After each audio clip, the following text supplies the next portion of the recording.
예, 안녕하십니까. 김병준입니다. 다시 인사드리겠습니다. 예, 불러주셔서 감사합니다. 원장님이 귀한 행사인데 아, 좀 참으로 좋은 기회라는 게 따로 더 말씀드리는 게 아니라 이 세종시는 저에겐 정말 특별한 의미가 있는 그런 도시입니다. 이 행정수도 이전을 하자고 노무현 대통령하고 머리를 맞대고 논의하기 시작한 게 제 기억으로는 93년, 그러니까 지금 한 30년 전에 일이 되겠습니다. 그러다가 나중에 이제 대통령이 되시고 난 다음에 행정수도 이전, 뭐 우여곡절을 겪어서 행정중심 복합도시 이렇게 오다가 지금 이제 세종특별자치시 이렇게 되어 있습니다만, 앞서 최민호 시장님께서 말씀하셨듯이 꿈은 참 컸는데 오다가 마치 가다가 뭔가 중단해버린 듯한 그런 기분이 들어서 좀 아쉽습니다. 정말 세계에 내놓을 수 있는 그러한 그 도시, 분권과 또 그 다음에 각종의 이 토목과 건설의 기술, 또 친환경적인 요소, 인간적인 요소, 정말 인간적인 삶이 아주 최고의 우리 기술과 이렇게 잘 어울리는, 또 환경과 어울리는 그런 도시를 만든다고 했는데, 가다가 뭔가 분권화도 아까 시장님 말씀 계셨습니다만 특별자치시라고 해놓고는 사실은 특별한 그 자치 기능이 별로 없습니다. 이름만 특별자치시가 되는데, 아마 이 점은 우리 모두가 노력해서 앞으로 정말 특별자치시로서의 위상을 갖춰야 되지 않을까 하는 생각을 가지고 있습니다. 뭐 제주도하고 비교해서도 제주도보다도 자치권이 훨씬 더 떨어지고 그런 상태에 있죠. 그러니까 특별이라는 말이 정말 별로 의미가 없는 그런 것이 되는데, 아마 이 점은 뭐 저희들도 다 힘을 합쳐서 도와드려야 되겠습니다만, 우리 최민호 시장님께서 정말 아주 강력한 그 추진력으로 잘 챙겨가시지 않을까 저는 기대를 하고 있습니다. 인사 말씀은 다 생략을 하고 시간이 많지 않으니까 제가 될 수 있으면 이런저런 이야기를 드리겠습니다만, 이것 뭐 저희들 위원회에서 작성을 한 건데 제가 이거 따라가다가는 이야기를 다 못 드릴 것 같습니다. 그래서 중간중간이 제가 봐가면서 말씀을 드리도록 하겠습니다. 우선 이 국가 균형 발전이 지금 굉장히 이 불균형이 심각하다는 이야기는 제가 더 드릴 이유가 없다고 생각합니다. 국토에 지금 아주 좁은 면적인데, 그럼에도 좀 좁은 면적인 수도권이 엄청나게 많은 일자리에 있어서나 그 다음에 GRDP에 있어서나 뭐 이런 것에서 전부 이제 끌어가고 있는, 그리고 그 추세가 최근에 이렇게 역전되고 있는 이런 현상이 보인다는 것, 우리가 다 아는 이야기니까 다시 드리지 않도록 하겠습니다. 근데 이대로 두면 어떻게 되느냐? 여러 가지 앞서 차관님 말씀이 이제 계셨습니다만, 인구 소멸, 특히 지금 저출산 문제 이런 것하고도 아주 정말 직접적인 관련이 있습니다. 왜냐하면 어디에 한 곳에 인구가 집중하게 되면 거기에 토지 가격이나 생활비나 모든 것이 집값부터 시작해서 올라가게 되고 교육비도 올라가게 되고 하니까 자연적 아이를 덜 낳는 그런 현상이 생길 수밖에 없습니다. 뿐만 아니라 좀 마이너한 이야기입니다만은 우리 옛날에 쥐 실험 같은 걸 해보면은 쥐를 가지고 사람하고 쥐하고 같이 비교가 안 되겠습니다만은 밀집된 지역에 말하자면 밀집된 쥐를 갖다가 아주 밀집된 공간에다가 집어넣어 놓으면 그 쥐의 성격이 다 바뀌어 버린다고 합니다. 좀 공간적 여유가 있는 지역 그 통과 공간적 여유가 없는 통에 들어간 쥐가 그 여러 가지 행동을 달리한다는 거죠. 굉장히 더 공격적이 되고 밀집도가 높은 지역에서 그런 일도 일어난다고 합니다. 근데 그런 일을 다 뭐 이야기 드리기 전에 제가 기본적으로 또 윤석열 정부가 굉장히 강하게 생각하고 있는 거 한 두 가지만 이야기를 드리겠습니다. 앞서도 말씀이 계셨습니다마는 불균형은 이건 국가 경쟁력을 해칩니다. 해칠 수밖에 없죠. 왜냐하면은 제가 여기저기서도 이야기를 했습니다만 이 오늘날의 우리 사회가 이 국가와 국가가 경쟁하는 시대가 아닙니다. 앞으로 우리가 이제 무슨 어떤 국가 간에 이제 그 벽이 조금씩 더 강해진다고들 지금 이야기를 합니다만 아무리 강해져도 지금 현재 세계화 추세라든가 이것을 막을 수가 없을 겁니다. 그런 세계화되는 추세 속에서 보면은 국가와 국가가 경쟁을 하는 게 아니라 지역과 지역이 경쟁을 합니다. 동북아나 아시아의 금융 허브가 되느냐를 놓고서 중국과 일본과 한국이 경쟁하는 이 국가가 경쟁하는 것이 아니라 홍콩과 서울과 상해와 싱가포르이 이렇게 경쟁을 하는 거죠. 물류항이 거대한 물류항이 되느냐 안 되느냐를 놓고서 인천과 부산, 그다음에 상해, 싱가포르 뭐 이렇게 오사카 이렇게 경쟁을 하지 일본, 한국, 중국이 경쟁하는 게 아니라고요. 그런데 지금 우리 상황이 어떠냐? 수도권은 과밀화되고 사람이 너무 모여서 그러다 보니까 집가가 너무 오르고 생활비가 너무 올라가고 이러다 보니까 그 지역으로서의 경쟁력을 잃어가고 있습니다. 또 그다음에 비수도권은 이 불균형 격차가 워낙 심한 가운데 이게 미개발, 저개발로 인해서 이 경쟁력을 잃어가고 있습니다. 결국 무슨 이야기냐 하면은 우리도 잘 모르는 사이에 국토 전체의 경쟁력이 약화되고 있는 이런 현상이 지금 생기고 있습니다. 이거 계속해서 가져가다가 과연 우리가 지금 우리가 원하는 그런 경쟁력을 계속 가질 수 있고 또 획득할 수 있을 것인가 여기에 대해서 의문입니다. 그런 문제가 있고 또 하나 중요한 문제가 이게 결국 국민 통합을 깹니다. 특히 윤석열 정부에 있어서는 이 부분이 굉장히 중요합니다. 왜냐하면은 윤석열 정부는 취임사에서 보셨다시피 가장 기본적으로 어떠한 그 가치를 추구하는 정부인가 하면은 소위 자유주의 내지는 자유라는 가치를 추구하는 그런 정부입니다. 그런데 그 자유나 들으셨으리라고 생각합니다. 대통령 취임사가 굉장히 짤막하고 과거의 전통적 취임사하고 상당히 다른 것이 전통적 취임사는 여러 가지 항목별로 이렇게 하겠다 저렇게 하겠다 이런 게 많았습니다. 교육계획은 어떻게 하고 그다음에 산업구조조정은 어떻게 하고 이런 것이 쭉 많았었는데 윤석열 정부의 취임사에는 그런 것이 확 줄어들고 전부 통으로 뭉뚱그려서 이야기를 하고 있는데 그 속에서 그 짧은 취임사에서 유난히 강조되는 단어가 바로 자유라는 단어가 그 짧은 취임사에 35번이나 나갈 정도로 그 자유라는 개념을 굉장히 중시하고 자유주의의 가치, 자유민주주의와 자유시장 경제를 비롯한 이 자유주의의 가치를 더 높이겠다는 건데 그 자유주의 체제를 우리가 공고히 하고 그 자유주의 체제를 제대로 확보하려면은 반드시 그 사회에 어떠한 질서가 자리 잡아야 되는가 하면은 공정하고 정의롭고 또 상식적인 질서가 자리 잡아야 됩니다.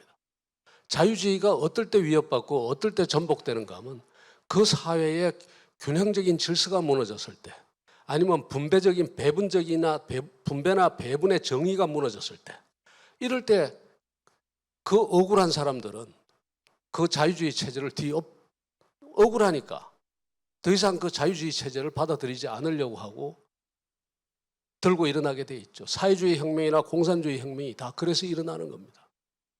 그러면 자유주의 체제를 공고히 하기 위해서는 우리 사회 내에 반드시 정의롭고 공정하고 그다음에 상식적인 그런 질서가 존재해 줘야 되는데 또 그런 구조가 존재해 줘야 되는데 곳곳에 우리 사회 곳곳에 그러한 질서나 구조가 지금 존재하지 않는 그런 부분들이 많다고요. 그 대표적인 것이 바로 뭔가 하면 이 지역 균형 발전, 지역 간의 불균형 문제입니다. 심각할 정도로 이것은 정의롭지도 상식적이지도 공정하지도 않은 그런 질서가 또 그런 구조가 자리 잡고 있는 겁니다. 사람이 열심히 일하면 열심히 일한 데 따른 보상을 받고 그리고 그 보상이 누가 봐도 공정해야 되는데 이것은 이 나라는 언제부터인가 어디서 태어나느냐가 내 인생을 결정해버리고 어디서 교육받느냐에 따라서 내 인생이 결정되고, 심지어는 가서 혼인의 기회도 달라지고 가지고 있는 자산의 크기도 달라지고, 이렇게 불공정한 것을 두고 우리가 과연 자유주의 체제 내지는 자유민주주의와 자유시장 경제를 제대로 확립할 수 있을까? 이것은 심각한 문제고, 결국은 국민 통합의 문제고, 이런 공정의 문제고, 상식의 문제고, 또 정의의 문제다. 그래서 윤석열 정부는 그 자유주의의 가치를 더 공고히 하기 위해서라도 이 균형 발전 문제만은 반드시 정부가 이 점에 대해서 굉장히 큰 관심을 가지고 가져가야 되겠다. 그래서 출발한 것이 바로 인수위의 지역균형발전 특별위원회라는 것을 둔 겁니다. 이것은 우리 정부 광복 이래 처음 있는 일이었습니다. 그리고 그 위상도 대단히 높았습니다. 제가 위원장을 했지만 그 위상이 사실상 인수위에 있긴 하지만, 인수위 안에 두긴 했지만, 그것은 법률적으로 그렇기 때문에 인수위 안에 둔 거지, 인수위와 사실은 병렬 조직으로, 인수위와 동등한 무게를 가지는 병렬 조직으로 존재하면서 이 균형 발전의 대안을 다듬었다, 이렇게 이야기 드릴 수가 있습니다. 그만큼 당선인의 의지가 이 부분에서 대단히 강했다라는 것을 이야기 드릴 수 있습니다. 그런데 우리가 균형 발전을 해 나가는 데 있어서 이게 지금 정부가 노력을 하는 데 있어서 굉장히 고려해야 될 점이 굉장히 많습니다. 어떤 것이 많은가 하면, 우리가 불균형이 이루어진 여러 가지 원인들을 한번 생각해 보십시오. 각가지 요인이 우리 사회를 이 불균형적으로 만드는데, 우리 국토를 불균형적으로 만드는 데 기여를 했습니다. 예를 들어서 어떤 것이 기여를 했느냐? 중앙집권 체제라는 것이 한때는 우리가 경제 발전을 일으키고 또 우리가 보릿고개를 넘고 하는 데 있어서 중요한 역할을 했습니다만, 또 한편으로는 그 중앙집권 체제라고 하는 것이 이 지역 간 불균형의 큰 원인 중에 하나가 됐습니다. 왜냐하면은 사람들이 전부 어디를 찾아서 오는가 하면은 기회를 찾아서 움직이게 오는데, 그 기회가 어디 있는가 하면 그 권력 근처에 있었거든요. 그러니까 그 권력이 모여있는 수도권으로, 서울로 전부 올라와야 됐다. 엘리트 관료들도 전부 가서 중앙정부에 다 올라와야 됐고, 그 엘리트 관료들하고의 관계를 맺고 더 정치인들과 관계를 맺으려니까 또다시 가서 올라와야 되고, 중앙집권적인 구도가요, 이것이 그 권력의 집중이라고 하는 것이 지역 간 불균형에 얼마나 큰 영향을 미치는가를 보시려면 뭐를 보시면 되는가 하면은, 연방주의 국가하고 단일형 국가하고의 지역 균형 발전의 그 정도를 보시면 금방 알 수 있습니다. 권력이 잘 분산된 연방제 국가의 경우에는 대체로 균형 발전의 수준이 높습니다. 그런데 권력이 집중된 단일형 국가는 수의도시 현상이 일어나고 수도권을 중심으로 해서 권력이 모이고, 그 권력을 따라서 모든 인적 물적 자원이 몰려드는 그런 현상이 생깁니다. 그러니까 중앙집권이라고 하는 것이 여러 가지의 이제 문제를, 장점도 있지만 단점을 낳는데, 그 단점 중에 하나가 바로 이런 것이었다는 거예요. 게다가 또 그다음에 불균형을 낳는 여러 가지 요인들이 많은데 수도 없는 요인들이 있죠. 예를 들어서 이런 요인들이 있습니다. 우리 노동시장의 분절, 대한민국처럼 노동시장이 분절된 국가가 없거든요. 대기업이나 모기업의 그 임금과, 그 다음에 협력업체나, 또 그 다음에 3차 밴드, 4차 밴드 그 협력업체나 중소기업 간의 임금 격차가 너무 심하죠. 사람은 당연히 그 고임금을 받기 위해서 이동을 하게 될 텐데, 그 고임금은 어디서 발생하고 있는가 하면 바로 수도권, 모기업이나 아니면 부가가치가 높은 것을 생산하는 지역에 있는 그런 그 일자리가 다 어디에 있는가 하면 수도권에 몰려 있다.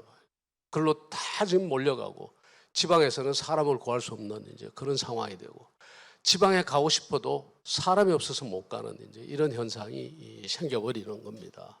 이런 등등 여러 가지가 이제 이 불균형에 영향을 미친다. 쉽지 않다는 이야기입니다. 그러니까 어느 날 갑자기 우리 연방제 국가로 갈 수 있습니까?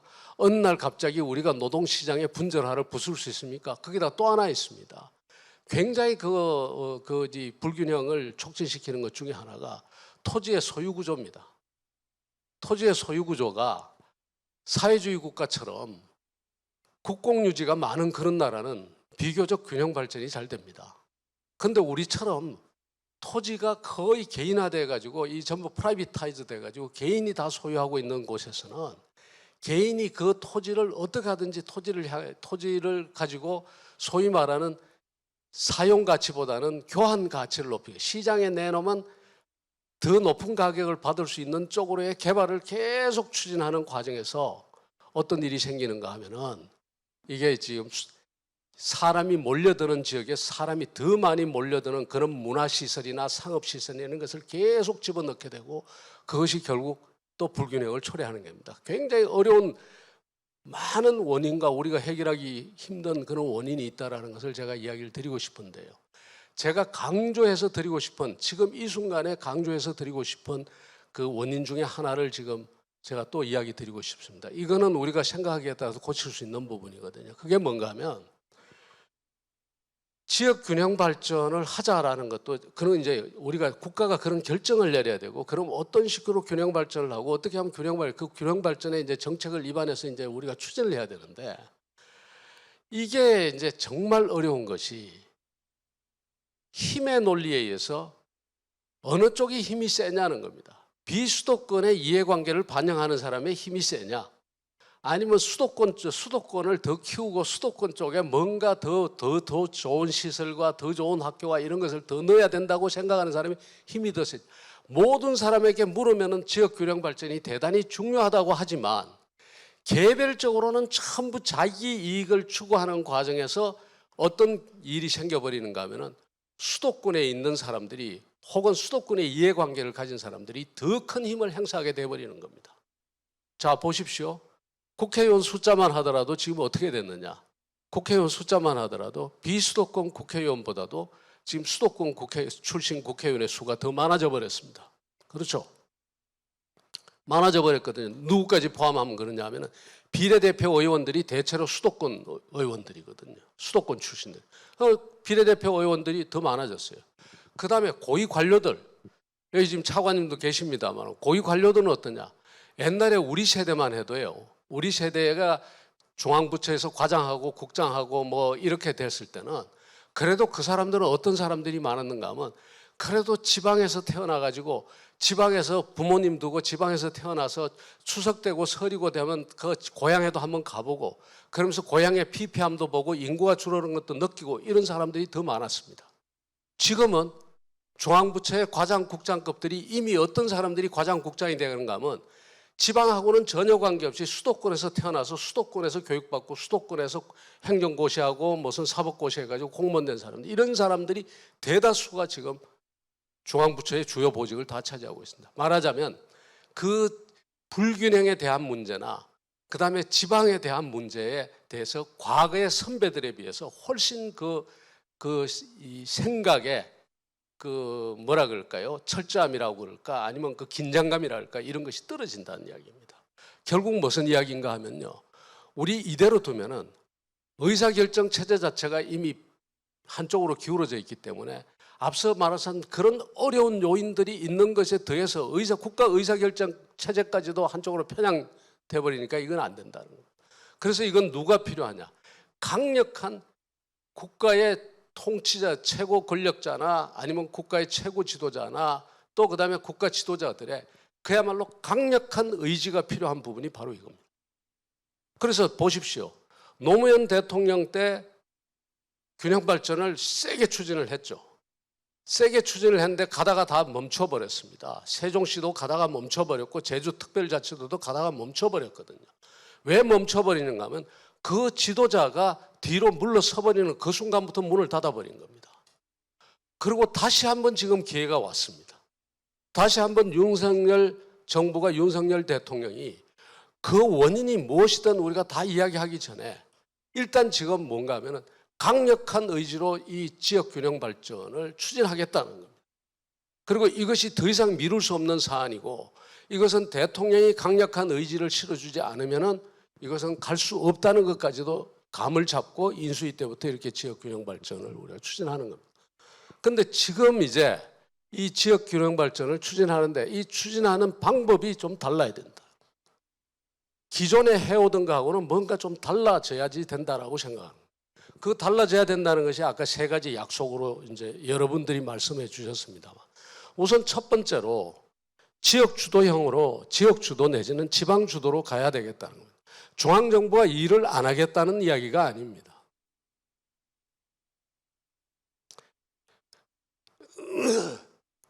중앙 정부가 일을 하지 않겠다는 게 아니고 중앙 정부는 나름대로 일을 다 하겠죠.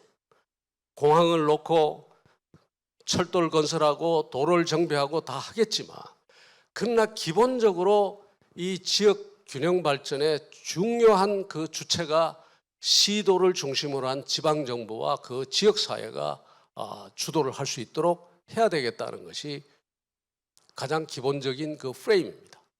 그 왜 그런가 하면은 이 중앙 정부가 강력하게 중앙 정부가 주도하는 지역 균형 발전은 여러 가지 측면에서 한계가 있을 수밖에 없습니다. 중앙정부의 어떤 편의성이라든가 중앙정부의 자기들 말하자면 좋은 대로 이렇게 가다 보니까 때로는 중앙부처끼리 협의가 잘 안 돼가지고 엉뚱한 일이 벌어지기도 하고요. 지역의 경쟁력을 잘 모르는 수도 있고 여러 가지의 난점들이 있습니다. 세종시가 어떤 방향으로 가야지 가장 발전할 것이고 제주도가 어떤 방향으로 가야지 제주도가 제대로 발전할 것인가, 그리고 어떤 산업을 일으켜야 될 것인가를 가장 잘 아는 사람이 언론 보면 중앙부처 관료들인 것 같지만 아닙니다. 오히려 제주 지역에 있는 기업이나 그다음에 거기 시민이나 거기 공무원들일 수 있다는 겁니다. 조금 생각이 부족하더라도 지방 차원에서 종합화해서 그 발전 동력을 가져갈 가능성이 더 크거든요. 중앙정부가 했던 폐해 중에 하나를 제가 여기저기 소개합니다만은 이렇게 한번 이야기 드릴 수 있습니다. 옛날에 내가 여수에 갔더니 여수공단이 있는데 그 여수공단에 가서 보니까요, 여수공단이 있으면 당연히 옆에 뭔가 하면 순천대학이 있고 또 그 위에 전남대학이 있으면은 순천대학하고 전남대학이 그게 화학공단이니까 당연히 화공과 관련된 그런 학과들이 생겨가지고 지역에서 인력이 양성돼서 거기 보급이 돼야 되는데 그게 안 되는 거죠. 그러니까 LG화학을 비롯한 화학공장은 화학공장대로 지역 주민들 채용하지 않는다고 지역 주민들과 벽을 쌓고 매일같이 투쟁을 하고 있고, 지역 주민들은 기껏 취집된다는 게 뭔가 하면은 수의, 뭐 경비원, 그다음에 일반 사무원 이거밖에 없으니까 불만이 있을 수밖에 없죠. 만일에 그 말하자면 화학공단을 설립을 할 때, 설치를 할 때 전남지사나 여수시장이나 당시에 여천시장이나 이런 사람들과 긴밀한 협의를 해가지고 또 그다음에 오히려 지사나 시장이 말하자면 먼저 기획을 해서 그런 안을 했다면은 그렇게 했겠느냐는 겁니다. 그렇게 안 했겠죠. 당연히 말하자면 지방대학의 육성이라는 것과 그 같이 갔을 텐데 그러지 않았단 말이에요. 이런 과정 속에서 지방대학이 점점 피폐화되고 피폐화되니까 그다음에 기업들은 더 안 가고 이 악순환을 계속하고 있는 겁니다. 그래서 어떻게 해야 되겠냐? 이제는 시도를 비롯한 지방정부가 중앙정부도 역할을 하겠지만 그 시도가 주역이 되게 해야 되겠다. 그것이 진정한 지역 주도의 균형 발전 시대를 열겠다는 그런 내용입니다. 그 다음에 지역 스스로 이제 혁신성장 기반을 강화하겠다. 뭐 이런 것도 다 그거 하려면 어떻게 해야 돼요? 인력도 양성해야 되고 지방대학부터 시작해가지고 이런 거 다 해야 되겠다는 이런 이야기가 들어갈 수 있겠습니다. 제가 시간이 이제 많이 간 것 같은데 줄이겠습니다. 그리고 또 하나가 각 지역마다 정말 고유한 특성이 있습니다. 그 고유한 특성이나 소위 지역에서 우리가 모르는 그런 잠재력이 그 지역에 다 있거든요. 제가 일본의 사례만 보더라도 일본 사례 보시면은 정말 어떤 지역에는 모래밖에 없는데 그 시장 한 사람이 지나가다가 모래밖에 없는 데를 보고 야, 이 내 고향에 말이지 이게 모래밖에 없는데 여기서 도대체 뭘 할 수 있겠나 이러다가 야, 이 모래를 가지고 뭘 만들어 볼 수 없을까? 모래도 이 모래사 해수욕장 잘하기 위한 모래가 아니고 거친 모래들이 있고 이랬는데 아니, 모래를 가지고 이거 가지고 도대체 뭘 할 수 있을까? 이렇게 생각하다가 어느 날 갑자기 이 모래를 가지고 뭘 만들 수 없을까? 일종의 로컬 크리에이터입니다. 시장이. 뭘 만드느냐? 세계에서 가장 큰 모래시계를 만드는. 그 모래시계가 1년 365일 그 시계가 떨어져 365일을 한 바퀴 말하자면 그 한 바퀴 도는 그런 모래시계를 만들어서 그게 관광객을 끌어들였다는 이야기가 있습니다. 야, 우리는 여기 뭐가 있을까? 이게 논도 안 되고 밭도 제대로 안 되고 여기는 말하자면 정말 있는 게 그거밖에 없구나. 뭡니까? 매실밖에 없구나. 이렇게 고민하던 사람이 세계 최고의 그 매실 단지를 만들어 가지고 그것으로 부촌을 만든 그런 애도 있고요. 그런 것들을 우리가 한번 지역에서는 지역 단위에서 찾아보도록 우리가 지원해 주자라는 것이 이제 이런 큰 철학인데, 제가 시간이 많이 가서 이렇게 이야기를 드리겠습니다. 윤석열 정부의 이 지역 균형 발전은 이것은 다른 정부의 그 지역 균형 발전 이야기와 달리 이거는 쉽게 꺼지지 않고 아주 강력한 의지로 추진할 것이다. 그리고 그 추진은 결국은 지방화라는 지방자치단체의 권한 강화 내지는 지역 시민사회의 권한 강화와 같이 갈 것이다. 그래서 지방화와 지역균형 발전을 거의 같은 패키지로 해서 추진하게 될 것인데, 이것은 또 다른 윤석열 정부가 추진하는 더 큰 그림, 말하자면 대한민국을 자유민주주의와 자유시장 경제의 국가, 자유주의의 국가로 만든다는 더 큰 목표를 향해서 가는 그러한 그림이 그려져 있기 때문에 이것은 대통령이 쉽게 놓지 않을 것이다. 이렇게 제가 이야기 드리고 저도 그렇게 기대를 하고 있습니다.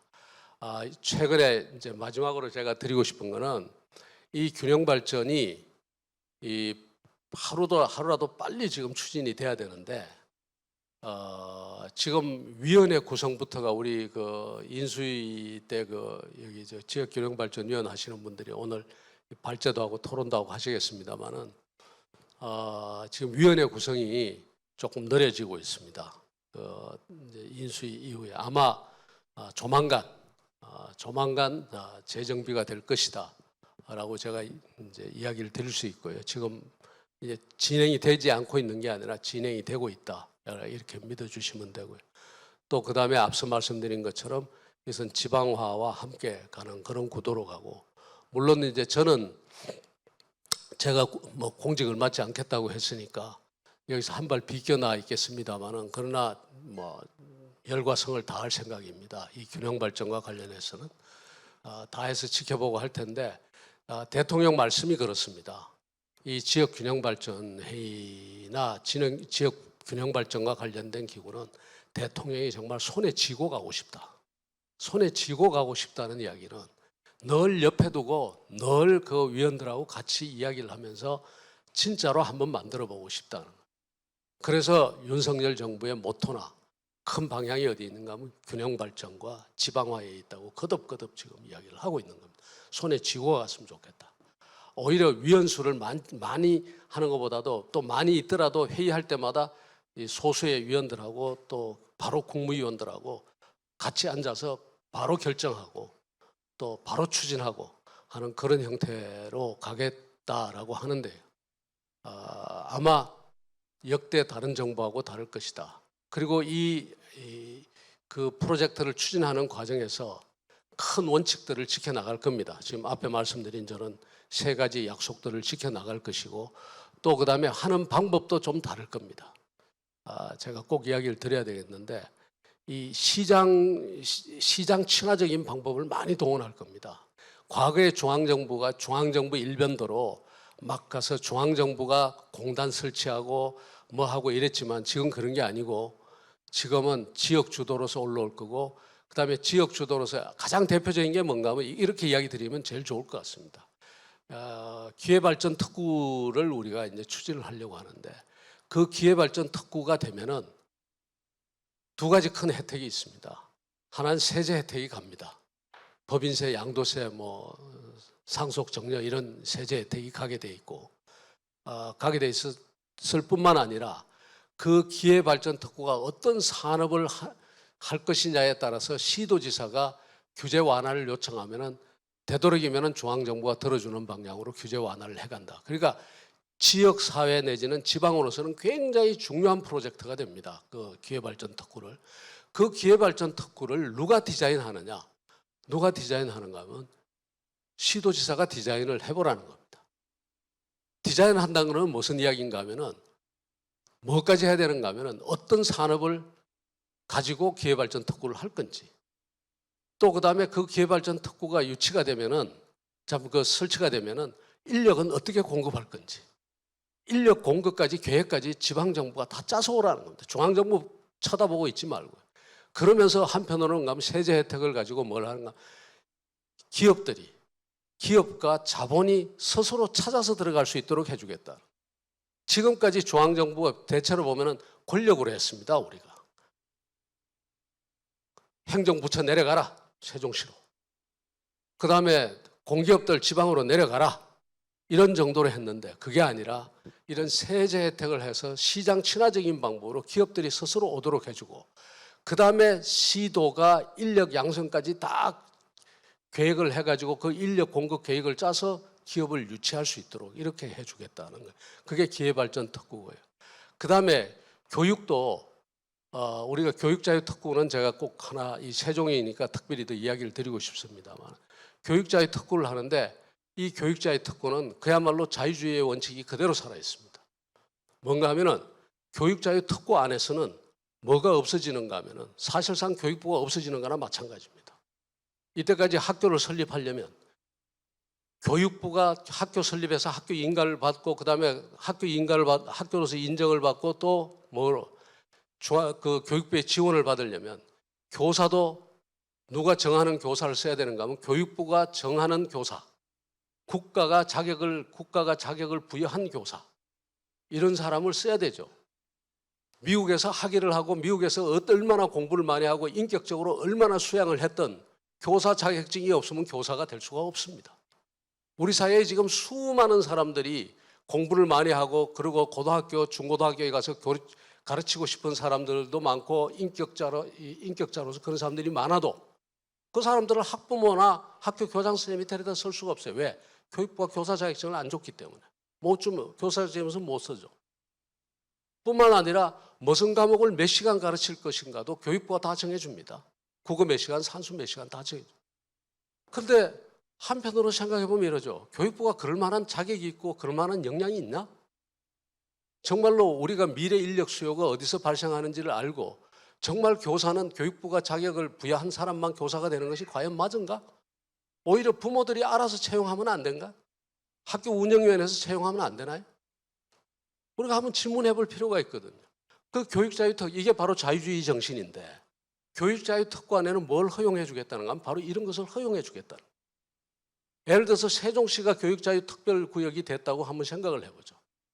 그래서 세종시의 학부모들이 소위 세계적인 교육 프로그램인 몬테소리라든가 발도르프라든가 이런 그 교육 혁신가들과 손을 잡고 여기서 학교 조합을 만들어서 학교를 열고, 그 다음에 자기들이 원하는 교사들을 교육부가 부여한 자격과 관계없이 채용하고, 그 다음에 자기들이 가르치고 싶은 과목을 아이들을 제일 걱정하는 게 누구겠습니까? 부모 아닙니까? 그렇게 해서 우리는 산수를 어떻게 가르치고 국어를 어떻게 가르치고 교육부가 정한 방식 이외의 방식으로 자유주의적인 방식으로 한다면 최소한 세종시에는 두 가지 학교가 존재하게 됩니다. 하나는 교육부의 규제를 받는 학교와 교육부를 규제를 받지 않는 학교가 존재하면서 부모는 어디를 선택해서 갈 수 있는가 하면 이쪽 학교도 갈 수 있고 저쪽 학교도 갈 수 있고, 이쪽 학교 가는 것이 훨씬 낫더라라고 했을 때는 이 교육혁명이 어디로 번지는가 하면 대한민국 전체로 번지게 될 겁니다.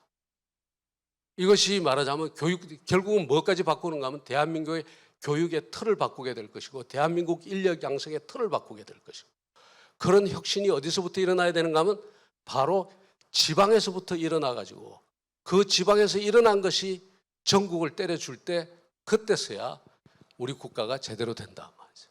그래서 그런 기회들을 이 지역 균형 발전의 프로젝트 속에 넣어서 한번 실현해보자. 자유주의의 정신을 가지고, 또 그다음에 지역 주도의 정신을 가지고, 그다음에 지역이 무한한 잠재성을 가지고 있다는 그런 믿음을 가지고 로컬 크리에이터들이 이 성장할 수 있는 그런 기반을 만들어줘 이런 데로 한번 우리가 가보자라고 하는 것이 윤석열 정부의 철학이고 기본적인 전략이다. 이렇게 말씀드리겠습니다. 제가 보니까 생각했던 것보다 한 5분 더 지난 것 같습니다. 감사합니다.